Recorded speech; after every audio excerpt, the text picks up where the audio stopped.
October 13th, 2025. A day I will remember forever.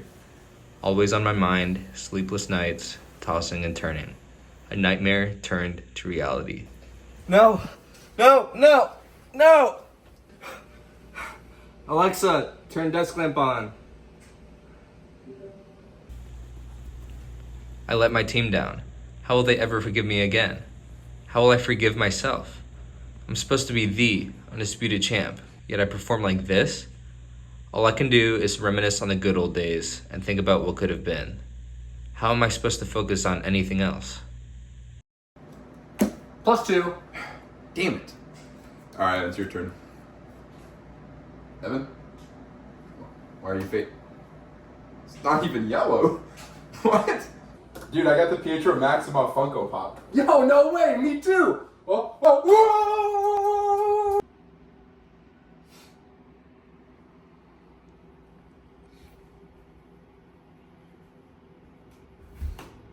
Hey! What's wrong, my Laotian friend? I just lost in fantasy and now my season's over.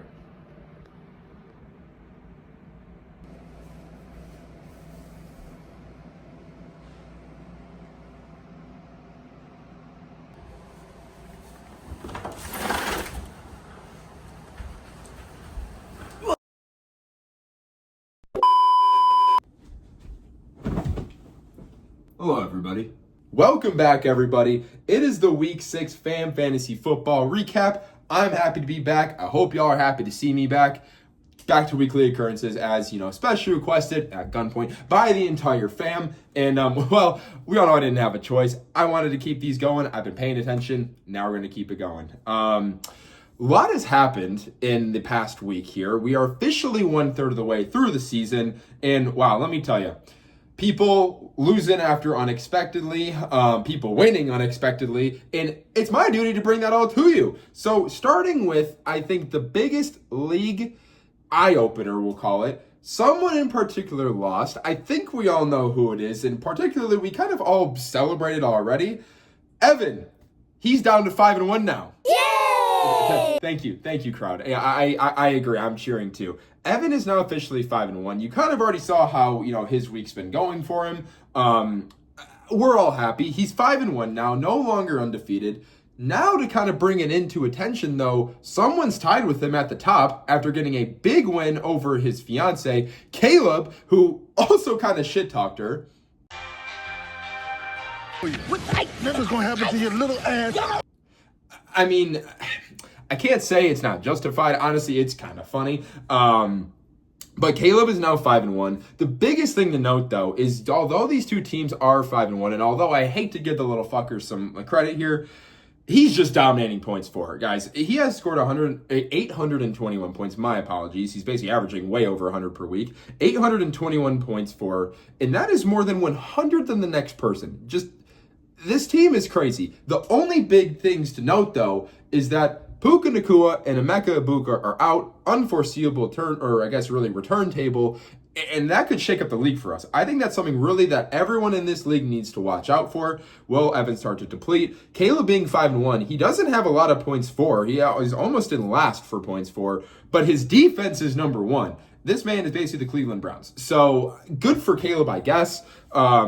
Honestly, dude, I don't know if really a lot of people saw it coming, but hey, happy for you. Bunch of teams are 3-3, bunch of teams are 2-4. Last thing to note, though, before we kind of get into our, worst games, best games, the normal spiel, Julia gets her first win of the year. Finally, who would have thought, checking your teams. Who would have thought? Maybe you'd win. It's almost like I predicted you to be the number one team, and you finally win when you check your team when I finally get on your ass for it. I'm always watching. Congrats, Julia. You do get your first win, and it was in a pretty close matchup here. Let's actually go over that first. Speaking of close matchups, let's go over the game of the week. And, I mean, it was the closest game, and it honestly came down to a very nail-biting finish here. Julia topping Ellie 114-110, literally on the last game of the week. Julia is down by 17, needs Jayden Daniels to get that 17. Jayden Daniels got that 17 and more, and it honestly looked scary at first. Third interception before anything else. It almost looked over, and out of nowhere, well, Jay Daniels remembered that he's a great quarterback. They may have lost the game, but hey, he still remembered. My Seahawks won, and the Commanders didn't. So congrats to Julia. You finally get your first win. I see things only going up from here, and I hope so because I predicted you to, kind of be good. So good for her. And let's turn the tides. Let's go over the worst game of the week. It's kind of comical. We all know that it's coming. It's a very, easy prediction and reoccurring theme here. Who would have thought worst game of the week goes to Sophie and Luke? Sophie scoring the second most points of the week, 139.16 to 67.24. Honestly, guys, Luke is screwed. He kind of said it in the beginning. His entire draft strategy plan fell apart, and now he's getting just absolutely demolished by damn near 70 points. I mean, basically, he faced Cam Scatterboo, and really, this is just like the way I can just describe what happened to Luke. We're flying to Philadelphia. Oh, hell no! That's hell no! A lot. To the end zone. Give it to CTE boy here. Yeah, not much you can do. Luke unfortunately loses. He's 3-3. Sophie gets that much needed win. He did predict, or sorry, not he. I predicted Sophie to be in the Final Four last week as well. Kind of alongside Luke, which is a little weird, but Sophie is, and now she's back up. She's 3-3 now. I do see her kind of continuing upward. Best performance of the week. And I actually really want to recap on what I said last week. Honestly, a lot of from last week, I might know ball, guys. I kind of said that because Alec is a fucking moron.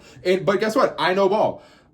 Best performance of the week goes to Allison. I said last week that Evan was going to be unstoppable, and the only way to beat the little fucker is if someone has just an outrageous performance. Well, guess what? Even though Evan's two best players went down, Allison still showed up. Number 1 points scored for in the league, 148.64.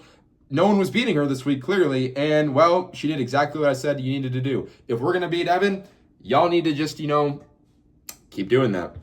Especially you, Luke. You're going to lose, but you need to do it. Worst performance of the week. Luke, wow.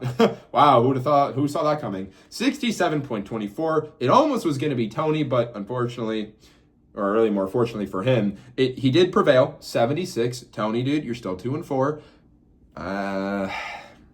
Don't much going for you. I looked at your team. Got a lot of injuries. It's not looking the best for you.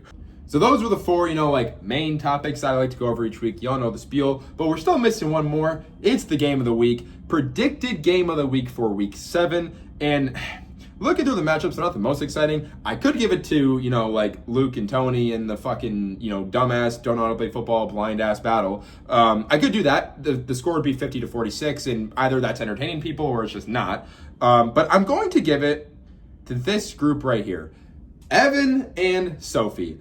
Giving it to them. Sophie's on the come up. I predicted her to be in the Final Four. Evan's team is still doing good, but what I really want to look out for is, can Evan keep this high points for streak going, even with his two best players out? I think this is going to be a dogfight. I think it comes down to the last matchup.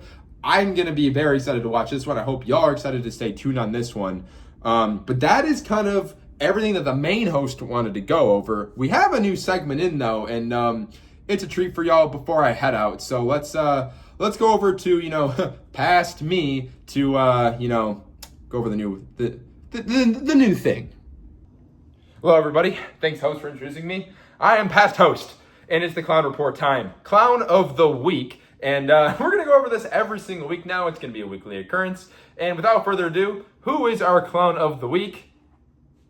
Allison.